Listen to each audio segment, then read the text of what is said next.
Only football can make you feel like this.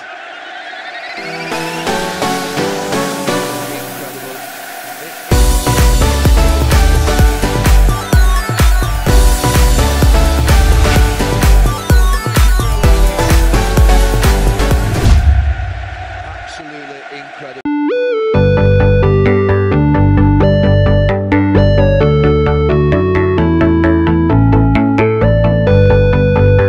Yes, mwamaze kuvyumva ni kuri Iwacu Top TV, turi mu kiganiro Iwacu Sport News, aho tuje kubabwira amakuru y'inkino avugwa hirya no hino kw'isi.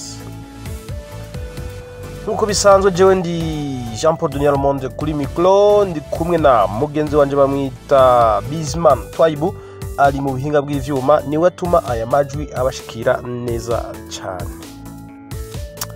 Reka rero ngenda bahe ikaze mwese aho muherereye, mikaze aba sportif muri rusangi, mikaze aba coach, abakinyi, aba footballeur, aba basketteur, aba volleyeur, aba kina rugby, aba athlete, mwese ndabahaye ikaze muri kino ikiganiro c'inkino. Turi ku munsi wa gatanu igenekerezo rya 26 kwezi ni munyonyo umwaka 2021. Nkabanje rero n'amakuru mesh avugwa hirya no hino ku isi, aho tujya kuvuga ngaha iwacu mu Burundi, twaje kuvuga kuri championnat nationale izoba yasubiye gutangura. Baratangura uno munsi ku munsi wa gatanu bakine, ejo ku wa gatandatu bazokina no ku munsi w'Imana bazokina. Turaja kuva mu Burundi turabera hamwe muri Afrika, turabe mu Rwanda championnat yaratanguye kandi irabandanya, turabe no muri Tanzania, na cyane ko muri ivyo bihugu bibiri ari byo bihugu bikinamwo abarundi benshi. Turaja kuva ngaho turabera hamwe i Burayi nta kintu kiko kiravugwa, ni championnat zasubiye kugaruka. Bazokina rero no munsi barakina mu bihugu bitandukanye, mu Bufaransa, mu Budagi, mu Butaliyano, muri Espagne no mu Bwongereza, aho barakina. Turaja kuhava turabira hamwe n'amakuru avugwa muri Ligue des Champions, turabe ingene amahaziita yagenze, aho ku munsi wa kabiri no ku munsi wa gatatu bakinye bariko barakina inkino zibanziriza izanyuma, ibyo bita 5e journée.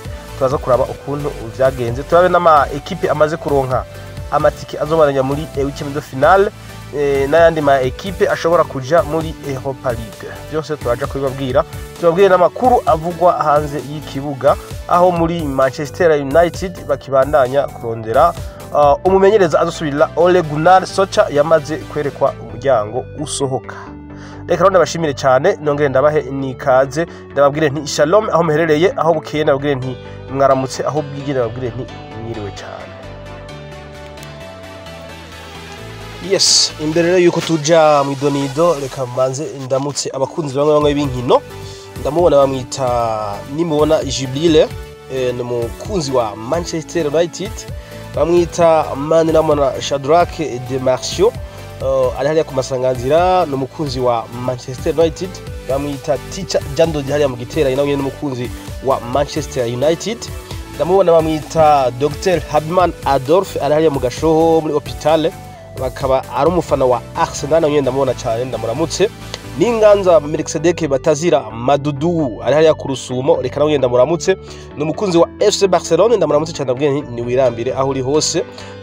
Bamwita ndamubona hariya mu Giterane, bamwita Tubacayisaba Lambert, nawe ni umufana wa Arsenal, nawe ndabwiye ni wirambire cyane. Bamwita coach Alusha, akocha equipe ya New Force Academy, nawe ndamuramutse cyane, ni umufana wa Chelsea. Suleimani ngaho kuri centre Muyinga, ndamuramutse cyane, ni umufana wa Chelsea, nawe ndabwiye ni wirambire. Gadi hariya i Bujumbura ari muri stage, nawe ni umufana wa Chelsea, ndabwiye ni yirambire cyane. Bamwita Nezman Mark hariya mu Bwiza kujya gatatu, nawe ndabwiye ni wirambire, umufana wa Real de Madrid. Code Carlos nawe ndamuramutse cyane, umufana wa Real de Madrid, ndabwiye ni wirambire cyane. Bamwita Ale Engineer, umufana wa Barcelona cyane, ndabwiye ni yirambire cyane. Yes, reka tuje rero mu idonido, turahera muri UEFA Champions League canke muri UEFA Ligue des Champions. Ligue des Champions ya UEFA bari bakinye ku munsi wa kabiri no ku munsi wa gatatu. Inkino rero zikaba zagenze gutya, bagenda barimba bati ce sont les meilleures équipes, ce sont les meilleurs joueurs, les meilleurs entraîneurs, les meilleurs stades. Ibintu nk'ivyo bagenda baririmba, bamwe barira abandi bashavura. Barahuye rero baratana mu mitwe. Hari ku munsi wa kabiri ekipe ya Dynamo Kiev yo muri Ukraine itsindwa na Bayern Dominic ibitsindo biri kuri kimwe na gitangaje kirimwo. Villarreal itsindwa na Manchester United ibitsindo bibiri ku busa, aho igitsindo ca mbere cinjwe na Kizigenza Cristiano Aveil dos Santos Ronaldo winjije igitsindo. Chelsea itsinda Juventus ibitsindo bine ku busa. Juventus bayibwira bati iyi bayita Ligue des Champions ihiganwa ry'abagabo. Yes. Barcelona na Benfica bagira ubusa ku bundi. Ekipe ya Barcelona gushika n'ubu turamenya ivyayo, iguma itanga ama resultat nil, ahandi gatsindwa ni hatari. Reka turindire. Ubu bararose n'umumenyereza mushasha mwita Xavi Hernandez, asanzwe ari n'umu legendaire wabo. Reka turabe. Hari ku munsi wa kabiri inganya na Benfica de Lisbonne, biguma biyishira mu murongo utukura, ishobora no kuja muri Europa League. Inkino zarabandanije. Seville, FC Seville yo muri Espagne itsinda Wolfsburg bibiri ku busa yo mu Budagi. Malmo itsinda Zenit St Petersburg, nako nyine baraganije kimwe ku kindi, aho Zenit St Petersburg barose na carte rouge cyangwa se ikarata itukura. Lille yo mu Bufaransa itsinda Salzburg kimwe ku busa. Young Boys nganya na Atalanta bitatu ku bindi. Besiktas hari mercredi Besiktas itsindwa na Ajax d'Amsterdam ibitsindo biri kuri kimwe. Inter de Milan itsinda Shakhtar Donetsk bibiri ku busa. Yego. Sporting Lisbon itsinda bitatu kuri kimwe cha Dortmund, mu gihe Dortmund bahawe n'ikarata itukura. Beretswe ikarata itukura kuko ntabwo bayibahaye ari kuyitana bakayitahana, ariko barayiberetse. Itsindwa na Sporting bitatu kuri kimwe. Manchester City itsinda Paris Saint-Germain ibitsindo bibiri kuri kimwe. Igitsindo cha Paris Saint-Germain kijijwe na Kylian Mbappé rote minota 50, mu gihe ibitsindo vya Manchester City byinjijwe ari ivyo kugomborwa. Kimwe kijwe na Gabriel Jesus, kindi cinzizwa na Raheem Sterling. Yes. Ku munsi wa gatatu barabandanije. Atletico de Madrid itsindwa na Milan AC kimwe ku busa. Liverpool itsinda FC Porto bibiri ku busa. FC Bridge itsindwa na Leipzig ibitsindo bitanu ku busa. Sheriff itsindwa na Real de Madrid ibitsindo bitatu ku busa, harimo igitsindo cha Karim Mustafa Benzema, David Alaba hamwe na Vinicius Junior. Akaba ari uko vyagenze muri Ligue des Champions. Reka cenza ndababwira ukuntu imigwi isumbasumbanya mu mapule. Yes, uko rero imigwi isumbasumbanya amanota muri groupe A cyangwa se pool A. Ekipe ya Manchester City yo mu Bwongereza ifise 12 yaramaze kuronka itike. Paris Saint-Germain ifise 8 nayo yaramaze kuronka itike. Leipzig ifise amanota ane na FC Bridge bafise 8. Aba bazokwisobanura kugira ngo haboneke izo biya gatatu kugira ishobore kuja gukina muri Europa League. Muri Pool B ekipe ya Liverpool yo mu Bwongereza yaramaze kuronka itike ifise amanota 15 kuri 15. FC Porto ifise 5, Atletico de Madrid ifise 4 ni ya gatatu, Milan AC nayo nyene ifise 4 ni ya 4. Muri ritsinda rero biracagoranye cyane. Ekipe ya FC Porto iravira birashobora kuvamwo Atletico Madrid nuko nyene cyangwa se Milan AC, kuko harimo difference y'inota rimwe ku ya kabiri no ku ya gatatu ni ya 4. Reka turindire kuri journée ya gatandatu niho byose bizodadanuka.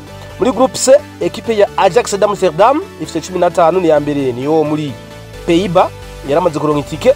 Sporting de Lisbonne yo muri Portugal ifise amanota 9 yinayo yaramaze kuronka itike. Dortmund yo muri Allemagne cyangwa se mu Budagi ifise 6 ni ya gatatu, yinayo ngira yaramaze kuja muri Europa League.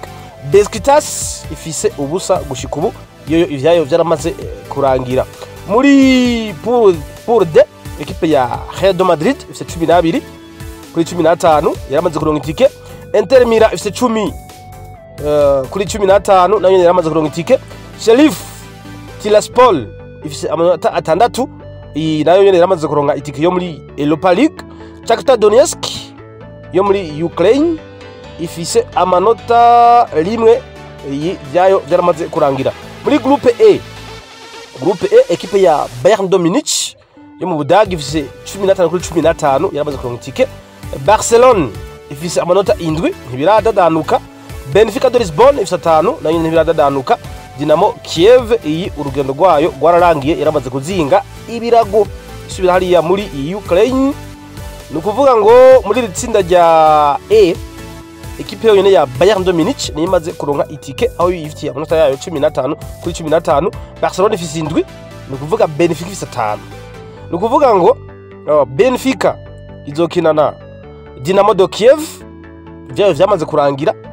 Nivyashika Benfica igatsinda Dinamo de Kiev nukuvuga Benfica ikironka amanota 8 inganije kunganya egare ko izoba itashe kuko ikisabwa Benfica nugutsinda Dinamo de Kiev kugira ngo ishobore kuronka amanota 8.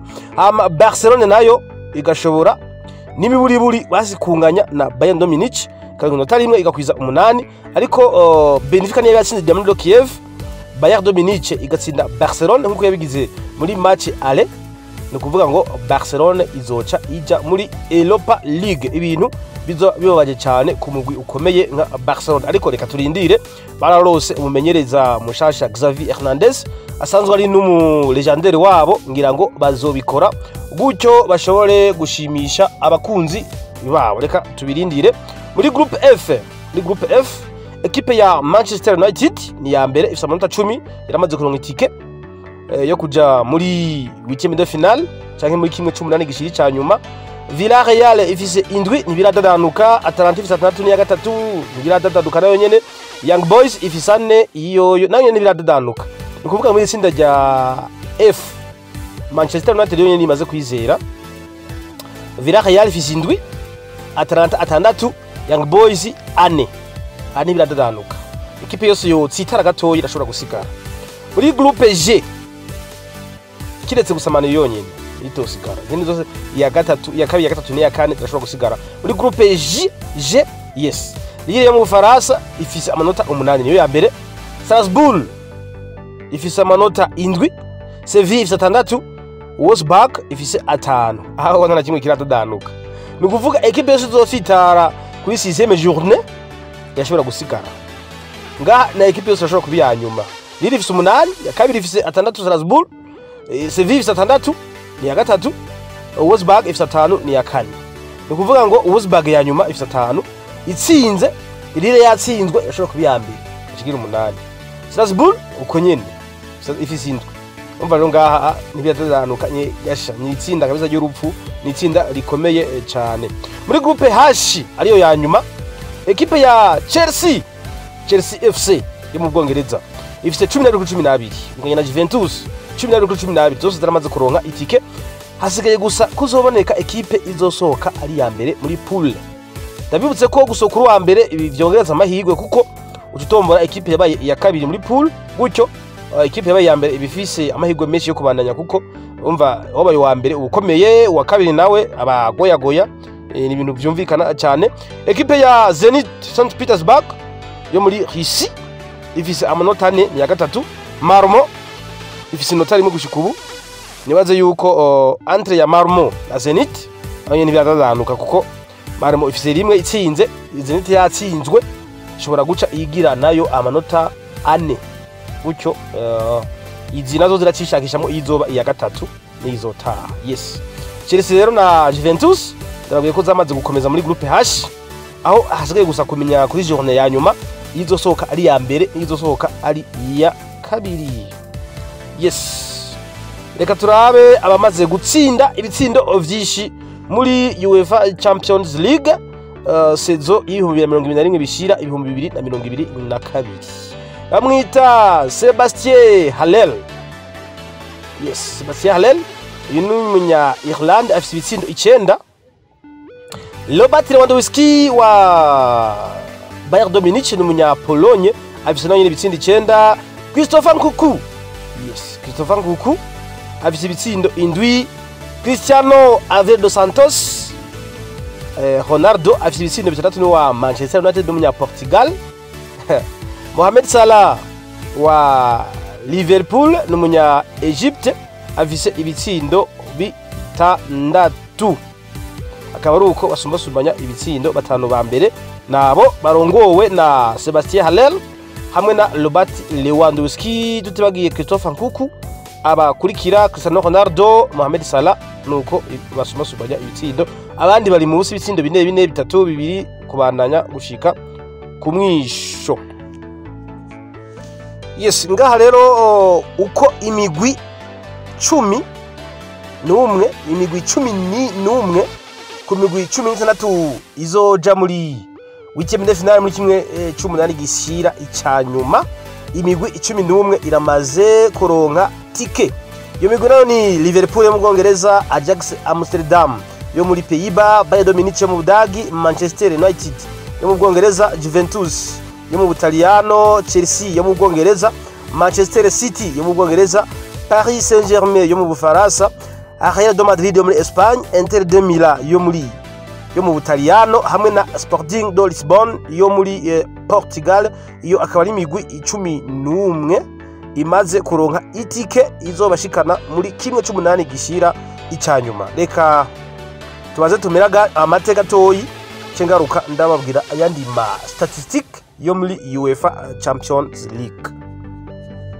Yes, reka tuzira nandi ma statistic yo muri UEFA Champions League aho ibiharuro bigenda bivuga hano.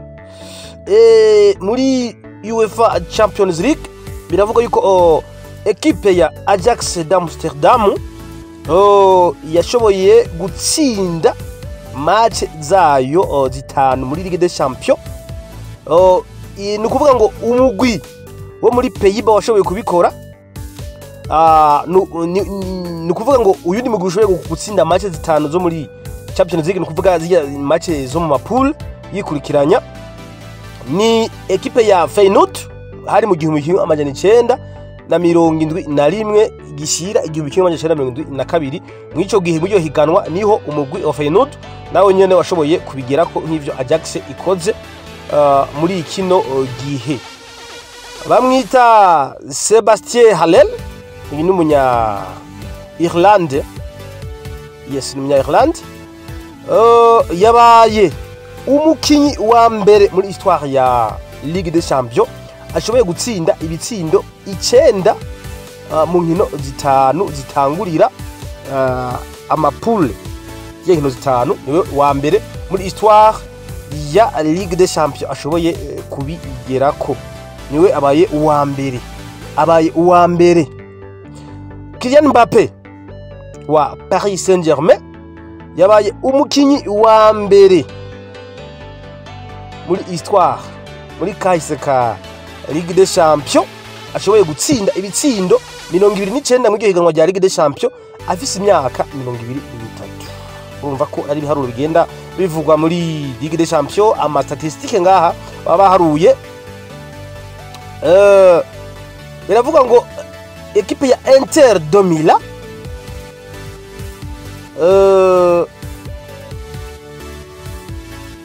equipe ya Inter de Milan nirashobora gutsinda inkino zitatu zikurikirana muri Ligue des Champions guhera muri Septembre Novembre mu 2011.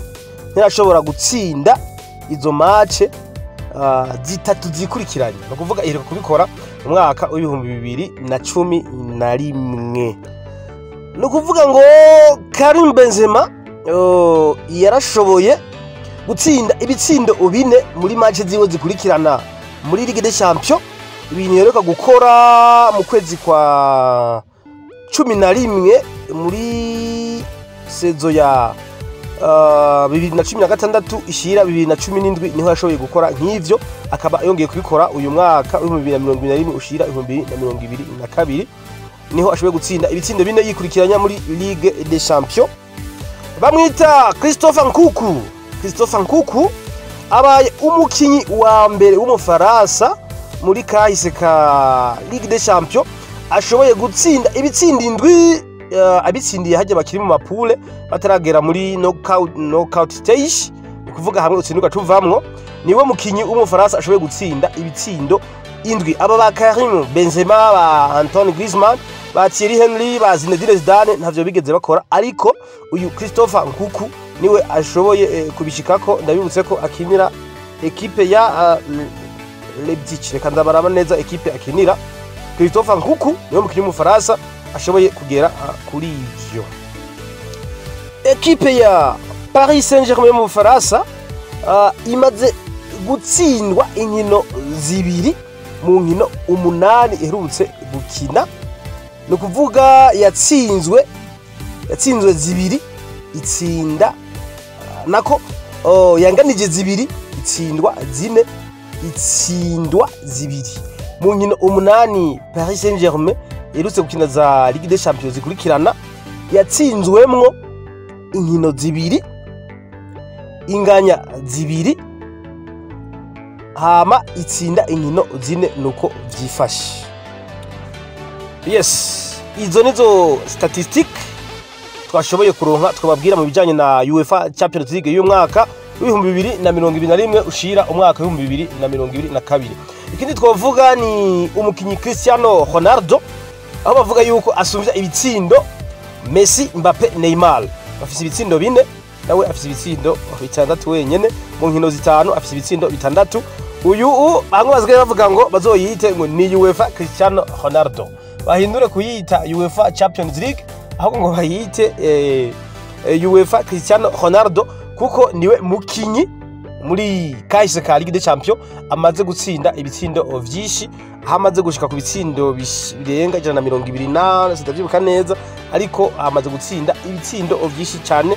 Niwe wa mbere ahakurikirwa na Lionel Messi. Reka rero mukanya tumira mate tuci tuza turabira hamwe n'inkino muri ya mashampiyona atanu akunzwe cyane ku mugabane wa Burayi. Yes, reka tuve muri UEFA Champions League turabire hamwe no muri za shampiyona zitanu zikomakomeye, aho tugiye guhera muri Ligue 1 mu gihugu cy'Ubufaransa. Uyu munsi barakina igisaha 4 z'ijoro. Bageze kuri journée ya 15, ego journée ya 15. Equipe ya Lens iza kwakira Angers, Lille yakire Nantes ejo igisaha 12. Ejo kandi equipe ya Nice iza kwakira Metz igisaha 4 z'ijoro. Saint-Etienne igisaha 8 iza kwakira Paris Saint-Germain hazori ku munsi w'Imana. Equipe ya Lorient nyene ku munsi w'Imana igisaha 10 iza kwakira Rennes. Reims yakile Clermont ku munsi w'Imana igisaha 10. Ndabona hari imikino myinshi. Bordeaux iza kwakira Brest ku munsi w'Imana igisaha 10 nyene. Monaco yakile Strasbourg ku munsi w'Imana igisaha 10. Montpellier igisaha 12 iza kwakira Lyon. Marseille yakire Troyes igisaha 3:45. Akaba ari uko vyifashe niko bazogenda batana mu mitwe. Gushika ubu equipe ya Paris Saint-Germain ifise amanota 37 ya mbere, yaramaze kuzanikira. Equipe ya Nice ni ya kabiri ifise 26, ya gatatu ni Rennes ifise 25, kane Lens 28, Marseille ya gatanu ifise 23. Equipe nka Monaco iri kumanya ku 8 minota 19. Equipe ya Lyon iri kumanya wa 10 na manota 19. Lille iri kumanya wa 12 na manota 17. Ndabivuze ko iyi equipe ya Lille ariyo equipe ifise igikombe cy'umwaka uheze. Zitatu za nyuma zishobora gukoroka ku mwanya wa 10 ni Clermont amanota 13. Saint-Etienne ya 19 ifise amanota 12. Ndabivuze ko Saint-Etienne iri mu equipe ya mbere afise ibikombe byinshi muri Ligue 1 mu Bufaransa. Ndabibutsa ko ubu kuno ama championnat arutarutana asohotse liste. Ubu igihugu Ligue 1 yo mu Bufaransa yazamutse gose yaduze. Hatangura IPL no kuvuga Premier League, niyo itangwa English Premier League niyo ya mbere, agakurikira Ligue 1. Havuye Ligue 1 hakaza La Liga, hama Serie A, hama hagakurikira Bundesliga yo muri Allemagne hamwe na nije yo muri Portugal akaba yo ya gatandatu. Yes, ekipe ya Metz ya 20 ifise amanota 9 gushika kuri ya nyuma igindi zishobora gukoroka umwanya n'umwanya. Yes, ukuntu barashoshanya ibitsindo rero gushika ubu wa munyakadade bamwita Jonathan David wa Lille afise ibitsindo 10, Gaitani Laborde wa Rennes ni wa kabiri afise ibitsindo 8, Amine Guyuli wa Nice afise ibitsindo 8, Gaitani Laborde no mu Faransa, Amine Guyuli no mu Faransa, Mohamed Bayo wa Clermont afise ibitsindo 7, afise ibitsindo 7. Yes, Andy Delort wa Nice ni wa gatanu afise ibitsindo 7, Kylian Mbappé afise ibitsindo 9 Paris Saint-Germain, Habib Diallo wa Strasbourg afise ibitsindo 7, Wissam Ben Yedder mu Faransa wa Monaco afise ibitsindo 7, Warbi Kazri wa Saint-Etienne no mu Tunisia afise ibitsindo 7, ku mwanya wa 10 Dimitri Payet wa Marseille afise ibitsindo 6, ku mwanya wa 11 Ludovic Blas wa Nantes afise ibitsindo 6, Igo Ekitike Igo Ekitike no mu Faransa wa Reims afise ibitsindo 5. Akaba ari uko vyifashe mu gihugu c'Ubufaransa, aho nabwiye yuko championnat y'Ubufaransa yabaye ya kabiri muri ya maklasema y'ibihugu bitanu bikomakomeye ku isi. Akaba ari uko vyifashe. Tuje muri Bundesliga mu Budagi, German Bundesliga nabo nyene bageze ku munsi wa 13 kuri journée ya 13. Uyu munsi gije 3:30 z'ijoro ekipe ya Stuttgart iza kwakira Mayence 05, Hertha Berlin ejo gije 10:30 yakire Augsburg, Bochum yakire Freiburg, Cologne yakire Mönchengladbach,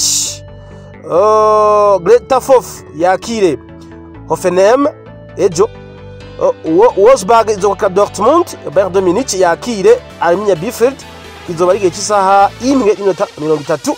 Ku munsi w'Imana Eintracht Frankfurt izo kwakira Union Berlin, Leipzig izo kwakire Leverkusen igije 10:30.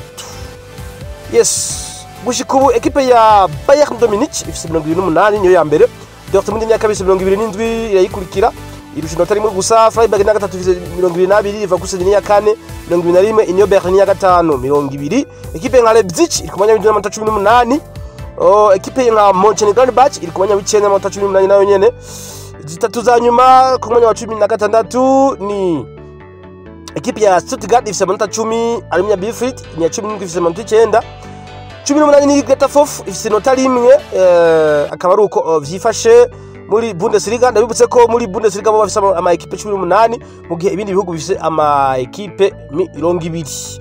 Amaze gutsinda ibitsindo vyinshi gushika ubu bamwita Robert Lewandowski umunyapolonye akinira Bayern de Munich afise ibitsindo 14, Erling Haaland wa Borussia Dortmund afise ibitsindo 9, Patrick Schick wa Bayer Leverkusen afise ibitsindo 8, Anthony Modeste wa FC Cologne afise ibitsindo 8, Taiwo Owoniyi wa Union Berlin n'umunya Nigeria afise ibitsindo 8, Jonas Hoffmann wa Borussia Dortmund no wa gatandatu afise ibitsindo 6, Serge Gnabry wa Bayern de Munich afise ibitsindo 6, Jonathan Burkhardt wa Mayence afise ibitsindo 6.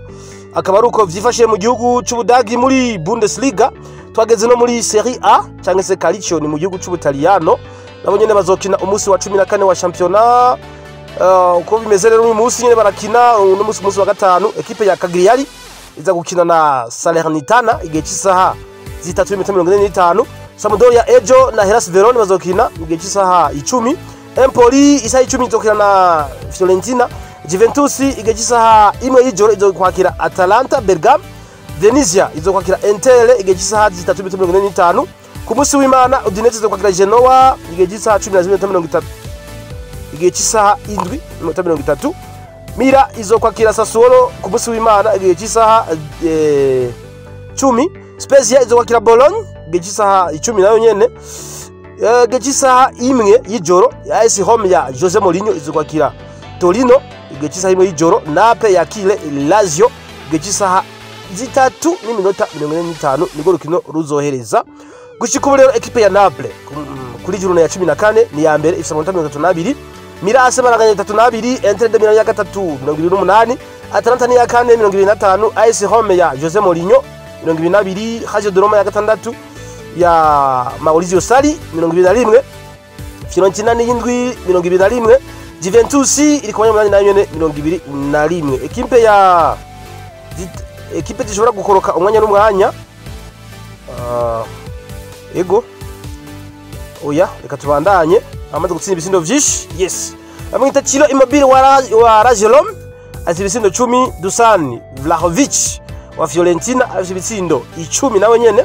Giovanni Pablo Simeone wa Hellas Verona, uyu ni muhungu wa Diego Simeone, umumenyereza wa Atletico de Madrid mu gihugu cya Espagne, afite ibitsindo 9. urumva ko uyu muhungu akomeye cyane, aho bivuga yuko Diego Simeone ashobora no kumuzana muri equipe ya Atletico de Madrid gutyo ashobore kumwakadira neza. Bamwita Duvani Zapata umunyakolombia akinira Atalanta Bergamo, afite ibitsindo 8. uyu arakomeye cyane. Bamwita Joao Pedro Carvalho wa Cagliari afite ibitsindo 8. Edinize ko Inter de Milan afite ibitsindo 7. uyu yaratsinze n'ibitsindo 2 za Inter muri UEFA Champions League. Bamwita Mattia Destro wa Genoa n'umutaliyana afite ibitsindo 6. Domenico Bellardi wa Sassuolo n'umutaliyana afite ibitsindo 6 nawe nyene. Bamwita Lautaro Martinez wa Inter Milan afite ibitsindo 6. Zlatan Ibrahimovic wa AC Milan n'uw'icumi afite ibitsindo 5. Victor Osimhen umunyanigeria akinira Naples afite ibitsindo 5. Lorenzo Pellegrini wa AS Roma uyu n'umutaliyana afite ibitsindo nawe nyene 5. Yes, tuve muri Serie A tuje muri La Liga Santander ni muri Espagne. Uyu munsi nyene barakina nabo nyene ku munsi wa gatanu bageze kuri journée ya 15. ni kuvuga equipe ya Atletico Bilbao itakwagira Granada egejisa 4 z'ijoro uyu munsi. Deportivo Alaves ya Celta Vigo ejo egejisa 9. Farasi itakwagira Rayo Vallecano egejisa 11:15. ejo egejisa 1:30 Mallorca itakwagira Getafe. Villarreal yakire FC Barcelone ejo egejisa 4 z'ijoro. urukino ndaro batuye turaba ko umumenyereza Xavi ashobora kwikura mu kabaregwa gutyo agashobora guha ikizere abakunzi ba FC Barcelone. Equipe ya Betis izogwakira Levante ku munsi w'Imana egejisa 9. Espanyol Barcelona izogwakira Real Sociedad ku munsi w'Imana egejisa 11:15. Cadix yakire Atletico de Madrid ku munsi w'Imana egejisa 1:30. Equipe ya Real de Madrid ku munsi w'Imana egejisa 4 izogwakira Sevilla. Osasuna yakire Elche ku munsi wa mbere egejisa 4 z'ijoro. gushika ubu equipe ya Real de Madrid ni ya mbere ifite 30. Real Sociedad ni ya kabiri ifite 29. Sevilla 28. Atletico de Madrid ifite 26. Real Betis ni ya gatanu ifite 28. Rayo Vallecano ni ya gatandatu ifite 23. FC Barcelona igeze ku mwanya w'indwi na 20. Barcelona Real Madrid umukeba w'ibihe byose yirusha amanota 10. Equipe nka Valence ku mwanya wa 18. Villarreal ya 12 amanota 16. Zitatu za nyuma zishobora kuronka umwanya n'umwanya ni Elche ku mwanya wa 18 amanota 11. 19 ni Getafe ifite amanota 9. 20 ariyo ya nyuma ni Levante ifitiye amanota 7. Karim Mustafa Benzema wa Real de Madrid afite ibisindo 10 niwe wa mbere. Vinicius Junior wa Real de Madrid afite ibisindo 8 n'umunya Brazil.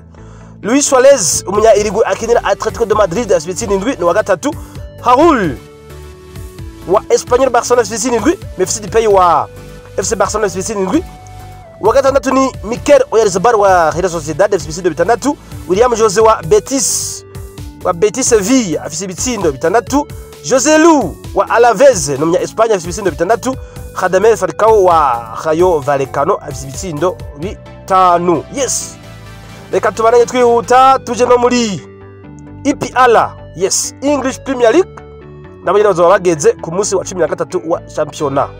Urukino ruzotangurira izindi zose ni equipe ya Arsenal de Gunners abarashi izowakira equipe ya Newcastle igihe cy'isa 8:30 kuri Emirates Stadium.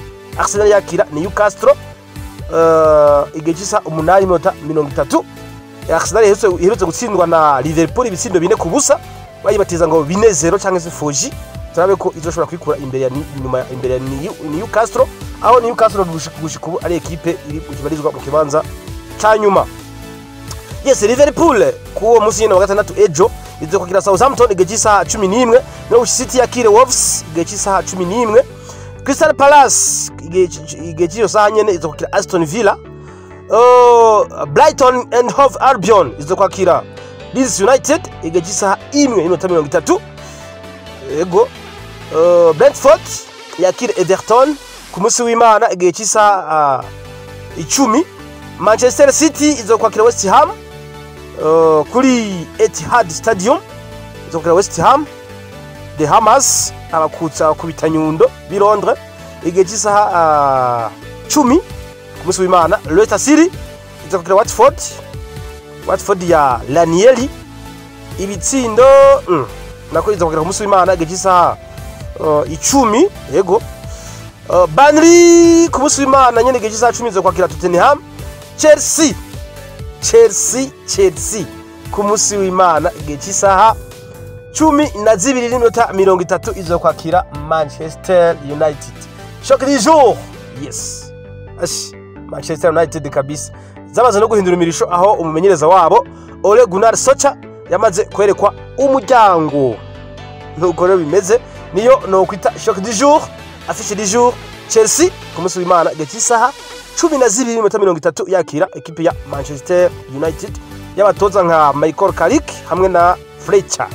Reka turamwe bizogenda kushikure ekipe ya Chelsea ifite 29 ya mbere, Manchester City ni ya kabiri 26, Liverpool ni ya gatatu 25, West Ham ni ya kane 23, Arsenal ni ya gatanu 20.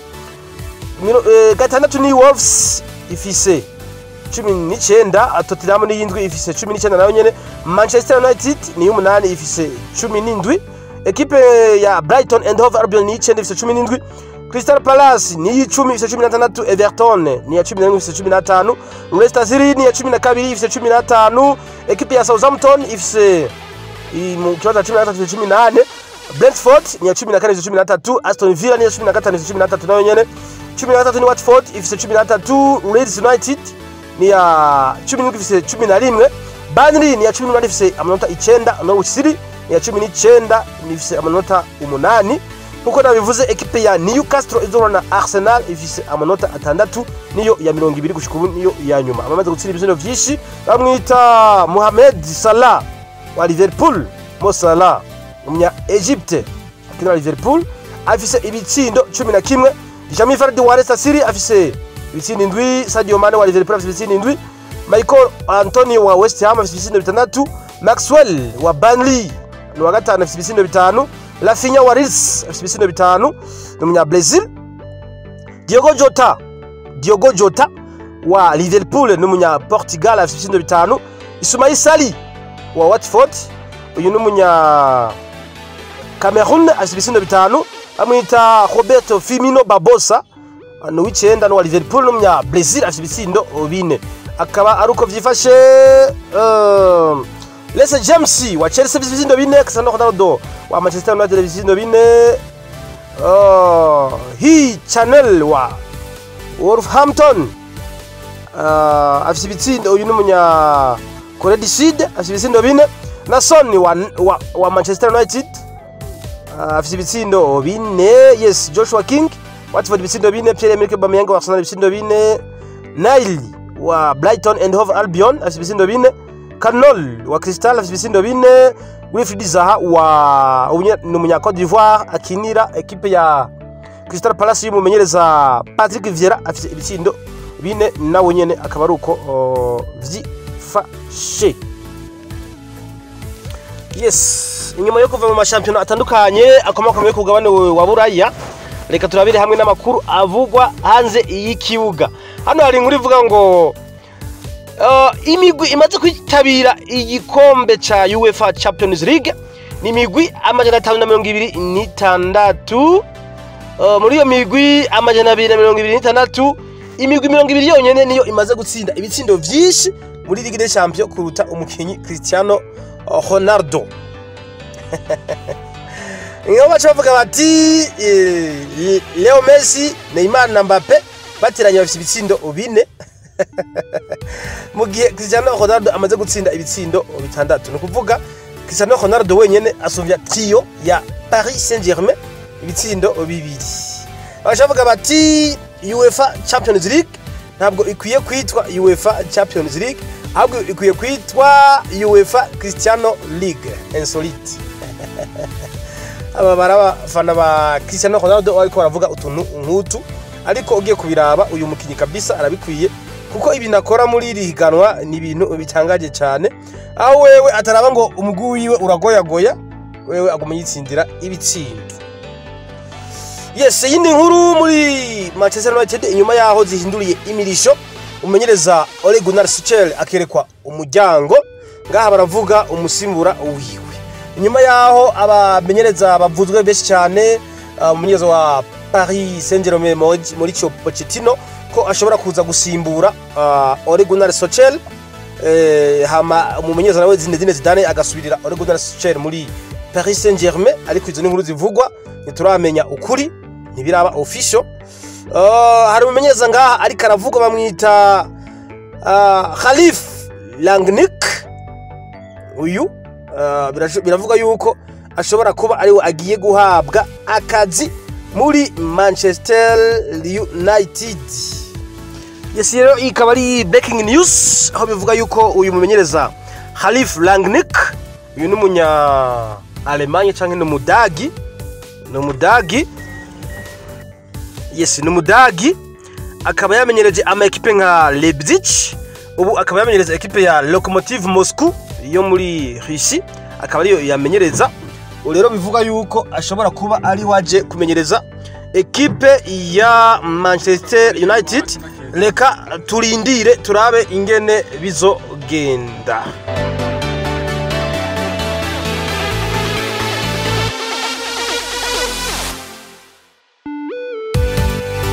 Aha reka hariho tournoi cyangwa se championnat communal muri commune Giteranyi iraba bayita Giteranyi tournament iriko iraba ngira ngo inkino nyinshi zarabaye aho twababwira nk'urukino rwariko rurahuza Kizungu na Gasenyi gwarabaye ku musi w'Imana wahera ariko ntikwarangiye bahije bwije bityo ngo baraza ama penalty rero ntibiradadanuka naho uzi ko zotera penalty naho uzi yuko bazosubiramwo match yose. Ngaho rero ku murongo ndi kumwe n'umumenyesha makuru mugenzi wanje bamwita Demarche zo nimba nyumva Demarche duranyumva. Paul Dunia ndakumva ijana kwijana. Okay bite ngaho kumasanganzira meze neza. Na kumasanganzira ni fresh twashima Imana ibintu byose ni safi. Akavura kaguye. Kaguye. Ubu turimo turakenjoyinga kabisa gakirima kanyebuke. Kabisa okay. Turi mu kiganiro rero Iwacu Sport News kuri Iwacu Top TV. Nagira ngo utubwire kujya Giteranyi tournament utubwire aho bigeze twaheruka Kizungu kina na Gasenyi urukino ruza kurara bwije baraza ama penalty twarumve inkuru zivuga yuko bashobora kuba bazosubira mu match cyangwa se bagatera penalty gushika ubu vyifashe gute.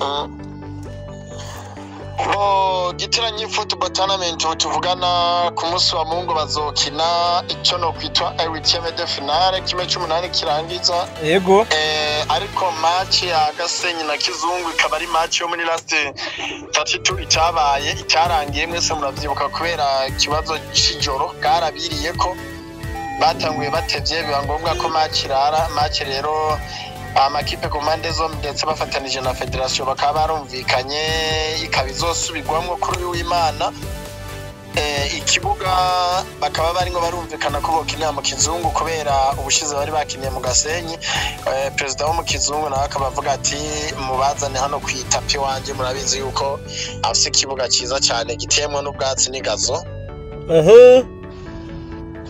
hama izindi match ku zitandukanye zizogenda zikurikizaho ariko bo abandi bazoba bari ngo barakina w'iceme de finale yego okay urakoze cyane mbega uva muri make bamaze kumvikana tele ni ku Kizungu azobara igihe cy'isaha zingahe ko nzi amasaba bakunda kuyubahiriza kizoba ari igihe cy'isaha 9 zuzuye neza mu kadomo. Okay ikindi twabwira abakunzi ba Iwacu Top TV nuko iyi match dushobora kuyibagezaho mu majwi no mu mashusho yego kuri YouTube channel no kuri Facebook page ya Iwacu Top TV nibaze yuko abakunzi b'inkino hirya no hino abari mu Burundi hirya no hino abari kwisi yose hirya no hino bashobora kuyikurikirana live kabisa.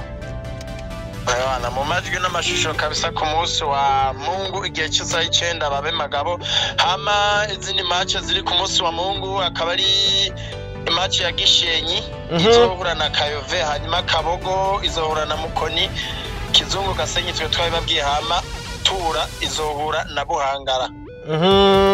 Nazo ni match zitegekanijwe ku munsi wa Mungu igihe cy'isaha 9 ku bibuga bitandukanye muri iyo team de finale.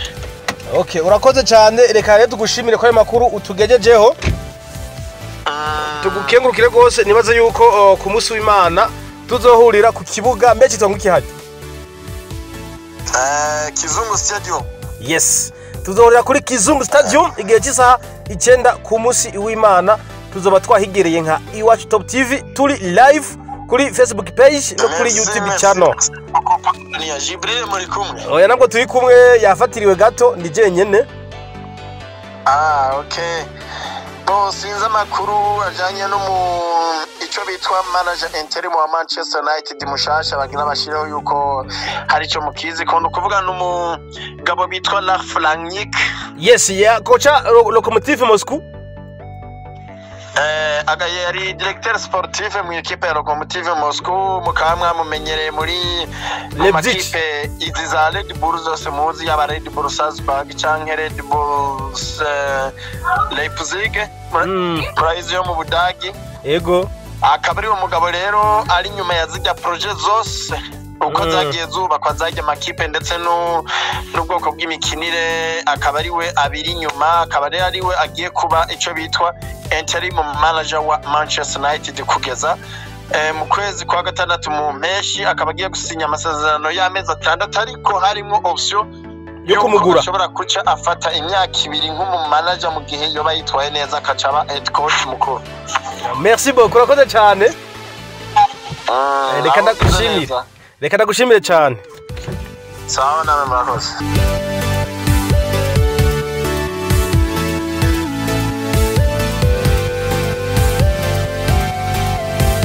Inyuma yo kuva muri Ligue des Champions tukava muri Burayi reka turabira hamwe n'amakuru avuga muri Afrika imbere yuko tuja ugaruka ngaha mu Burundi turabe Championnat National Premier League ingene bazotana mu mitwe ingene barusharushanya amanota n'aba meilleur buteur ingene basumanya ibitsindo. Reka tonze turabe muri duhere ngaha mu gihugu kibanyi cy'u Rwanda turabe ingene inkino zizogenda nabo nyene bazoba bageze ku munsi wa gatanu wa championnat. Equipe ya Mukura Victory Sports izokwakira Bugesera FC bakina uyu munsi igihe cy'isaha 9 aho tuvuganangira batanguye. Gorira izokina na Gicumbi, Kivu Sport ejo izokwakira Musanze FC, Rayon Sport izokwakira Etoile de l'Est, AS de Kigali yakire Police, Espoir yakire Etincelle, Marine ku munsi w'Imana izokwakira Rutsiro. Gushika ubu rero ikipe ya AS de Kigali kinamwe ba Chabarara na ba Pierrot ifise amanota 10 ya mbere, ya kabiri ni Gasogi United ifise amanota 10 nayo nyene baranganya. Gasogi araguze cyane amanota 10 ngaha ndibaza KNC aravuga akongera akavuga ujye bamwita the special one wo mu Rwanda ni nka Jose Mourinho. Ekipe ya gatatu ni Appel FC Armée Patriotique Rwandaise iyi ekipe y'igisirikare cy'u Rwanda ifise amanota 9. Rayon Sport ifise amanota 7 ndabibutse ko urukino rwabaye ku munsi wa kabiri ekipe ya Appel yashoboye gutsinda Rayon Sport aho izi kipe zamazihanganye umwanya n'umwanya. Namenyesha yuko ekipe ya Appel FC imaze imyaka 3 itsinda Rayon Sport idashobora gukura amanota 3 kuri Appel FC akaba ariko byagenze. Ekipe ya Musanze ifise amanota 5 ni yindwi nako ni ya gatanu ifise amanota 7. Kiyovu Sports ni ya gatanu ifise amanota 7. Police ni yindwi ifise amanota 5. Espoir ni y'umunani ifise amanota 5. Gicumbi ni ifise amanota 4. Bugesera ifise amanota 3 ni y'icumi. Etoile de l'Est ni ya 11 ifise amanota 3. Rutsiro ni ya 12 ifise amanota 2. Ekipe ya Gicumbi ni y'icenda ifise amanota 4. Bugesera ifise 3 ni ya 10. 11 ni Etoile de l'Est ifise 3. Rutsiro ni ya 12 ifise amanota 2. Marine ni ya 13 ifise amanota 2. Gorira ifise 2. Mukura Victory Sports ifise 1 ni ya 15. Etincelle ni ya 16 ifise inota 1. muri Kenya bazokina itariki zine z'ukwa 12 cyo turabivuga reka turabe muri Vodacom Premier League muri Tanzania nahanye hakina abarundi benshi abakinyi nk'aba Kirungo bahoze muri za Olympic Star abakinyi nk'aba Blaise Bigirimana Nzigama Sabo Steve na Jonathan Himana we nawe nyene yahoze ari umunyegoli wa Olympic Star hamwe na Vitaro akaba nasamira equipe nationale tukavuga abakinyi nk'aba Said bakina muri za Young Africans abakinyi benshi cyane batambuka misi bose baraciye ni championnat ikinawamo n'abarundi benshi nabo nyene bageze ku munsi w'indwi wa championnat 7e journée uyu munsi baraza gukina equipe ya Luvu Shooting iza kwakira Kagira Sugar igihe cy'isaha 9 Mbeya City yakile Council Mbeya City Council iza kwakira KMC ejo igihe cy'isaha 9 Prisons iyi ni equipe y'abanyororo bo muri Tanzania iza kwakira Namungo y'abakirungo n'aba Blaise Bigirimana Jonathan Himana na Steve Nzigamasabo igihe cy'isaha 9 ku munsi w'ejo Dodoma Jiji igihe cy'isaha 12 iza kwakira Coastal Union Mbeya kwanza yakire Young Africans ya Basaido ku munsi wa gatatu igihe cy'isaha 9 Biashara United iza kwakira Police Morogoro igihe cy'isaha 9 ku munsi wa kabiri Azam Football Club iza kwakira Mtibwa Sugar ku munsi wa kabiri igihe cy'isaha 12 Simba Sports Club kundi wa Musimbazi nko bayitaze iza kwakira Geita Gold igihe cy'isaha 12 ku munsi wa gatatu ego nuko bimeze gushika ubu equipe ya Young Africans niyo ya mbere ifite 16 Simba Sports Club kundi wa Musimbazi ifite amanota 18 Dodoma Jiji ifite 11 Mbeya City 10 Police Morogoro ni ya gatanu ifite amanota 10 Kagira Sugar ni ya gatanu ifite amanota 8 Biashara United ifite amanota 7 iyo munani ni Mbeya kwanza ifite amanota 7 Coastal Union ifite amanota 7 Azam Football Club ni Yesi muramba barira mu bigo by'ivyuma byari bigoranye gatoyi niko ndababwira intonde kunu ama equipe arushanwa muri Vodacom Premier League mu gihugu ca Tanzania ku mwanya wa gatatu ni Kagera Sugar ifite amanota 8 Biashara United ni yindwi ifite amanota 7 Mbeya kwanza iyo munani ifite amanota 7 Coastal Union ni 9 ifite amanota 7 Azam Football Club ni ya 10 ifite amanota 7 Namungo 11 ifite amanota 6 Luvu Shooting 12 ifite amanota 6 equipe ya Coastal Union nako equipe ya Geita Gold ni ya 13 ifite amanota 5 KMC ni ya 6 ifite amanota 5 oya nako ni ya 14 ifite amanota 5 Geita Gold ni ya 13 ifite amanota 5 15 ni Prisons equipe y'abanyororo muri Tanzania ifite amanota 5 ya 15 gushika ku equipe ya Mtibwa Sugar ifite amanota 2 ni ya 16 akaba ari uko vyifashe muri Vodacom Premier League mu gihugu ca Tanzania reka tumire amateka toyi cyo tugaruka ngaha iwacu mu Burundi turabire hamwe ingene inkino zifashe muri Premier League mu cicaro ca mbere n'ukungene imigwi irushanwa ingene basumbasumbanya ibitsindo imbere yuko turangiza ikiganiro cyane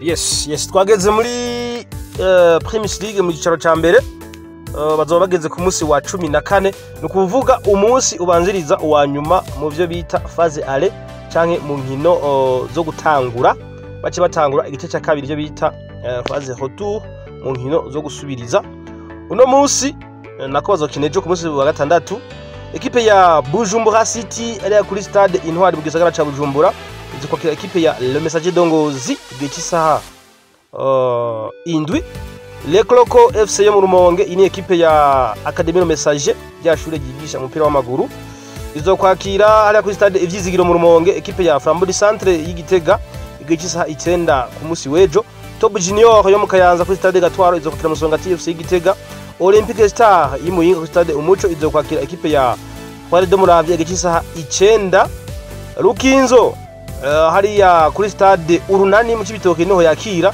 izokwakira Kayanza United igice cy'isaha 9:30 ku munsi w'ejo ku munsi w'Imana equipe ya Bumamuru isanzwe ari ni ya mbere equipe iri serie izokwakira equipe ya Dynamique ku munsi w'Imana igice cy'isaha 9 Flambeau de l'Est hariya mu rugi kuri stade Urumuri kuri stade Rumuri izokwakira equipe ya Aigle Noir igice cy'isaha 9 ku munsi w'Imana Atletico Olympique cyangwa se Atletico ni Oil Academy izokwakira equipe ya Vitalo y'Ibujumbura igihe cy'isaha 9 ku munsi w'Imana yabibutse ko equipe ya Vitalo iherutse gutsindwa na mukeba wa Atletico ni Academy ibitsindo 2-1 nako 3-2.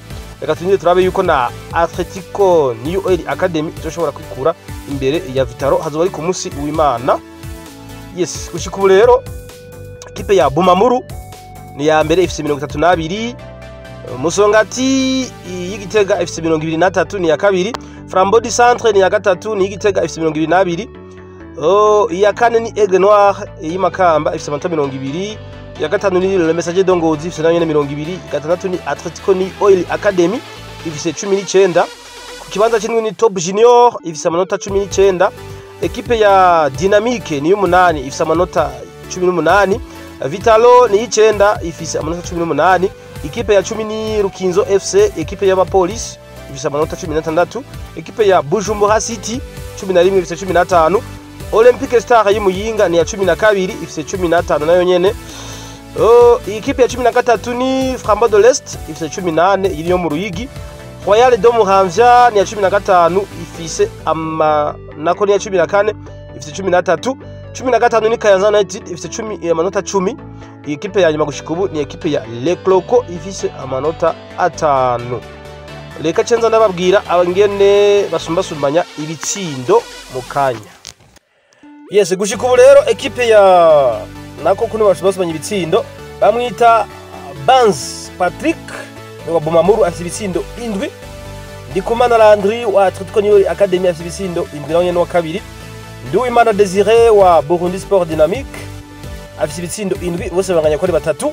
Gakiza Eme wa Flambeau du Centre afite ibitsindo 3 no 4. Nzeyimana Jean wa Vitaro FC wa 5 afite ibitsindo 6. Amwita Tampo Jansi wa Aigle Noir y'Imakamba afite ibitsindo 6. Kireko Yves wa Musongati FC y'Igitega afite ibitsindo 5. Akaba ari uko basumbasumbanya ibitsindo muri Championnat National Premier League. Ndabamenyesha ko resultat zo muri deuxième division tutarazironka, tukazoba tuzobamenyesha ingene vyagenze mu makuru yacu yo kuwa mbere. Batwihanganira muri FFB barateba gushirako ibintu bityo tukabura aho dukura amakuru. Reka ndabashimire cyane, ndabatengurukira gose mwese mwariko mudutega amatwi. Bibutsa ko yari Iwacu Top TV, ukaba tarakora subscribe uyikore kugira ngo uzore ubu wa mbere mu kuronka ibiganiro vyacu bikiri bishasha. Utibagira kugira kuri gufenda kuri like cyangwa se kuri j'aime mu gifaransa cyangwa se gire commentaire cyangwa se comment mu cyongereza, utibagiye partage cyangwa se shares mu cyongereza. Akaba ari uko rero byari byifashe mu nkino, aho twego turababwira ingene inkino zizogenda mu weekend nizabaye. Nkaba ndabashimiye cyane mwese mwariko muradukurikira. Jewe rero nari Champion Dunia Le Monde kuri micro, nari kumwe na mugenzi wanje Bizman Twibu kuhinga gw'ivyuma, niwe yatumye ano majwi abashikira neza. Reka ndabashimire cyane mwese aho muherereye, ndababwire nti naho butaha. Ciao, bye, hasta la vista.